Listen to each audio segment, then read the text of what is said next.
Murder case. Telugu Desam ప్రభుత్వంలో చంద్రబాబు నాయుడు గారి నాయకత్వంలో శాంతి భద్రతలకు అత్యధిక ప్రాధాన్యత ఇస్తారు. మనం చూస్తూ ఉన్నాం. మా ప్రభుత్వంలో కూడా వైకాపా నాయకులు హత్యలు చేస్తున్నారంటే వాళ్ళ యొక్క ప్రవర్తన మళ్ళా ఒకసారి బయటకు వస్తూ ఉంది. వారం రోజుల కిందట కడప నగరంలో అలంకాన్పల్లికి సంబంధించిన దస్తగిరి అనే వ్యక్తిని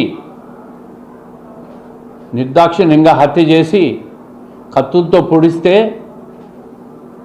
అతను హాస్పిటల్లో చేరితే మళ్ళీ హాస్పిటల్ లేకపోయి అతన్ని హత్య చేశారంటే హత్యల్లో ఆరితేరిన పార్టీ ఏదైనా రాజకీయ పార్టీ ఉందంటే అది వైకాపానే. వాళ్ళ సాంస్కృతే హత్యలు. దీని వెనక ఎంత పెద్దలు ఉన్నారో పోలీసు నిగ్గు తేల్చాల్సిన అవసరం ఉంది. నిన్న 11 మందినో ఎంతమందినో రిమాండ్ చేశారు. దీని వెనక పత్రికల్లో చూసాం ఈరోజు. అన్ని పత్రికల్లో కూడా సాక్షి మినహాయిస్తే అన్ని పత్రికల్లో కూడా స్పష్టంగా వైఎస్ఆర్ కాంగ్రెస్ పార్టీ నాయకుల దౌర్జన్యాలు, హత్యాకాండలు స్పష్టంగా పత్రికలన్నీ రాసినాయి.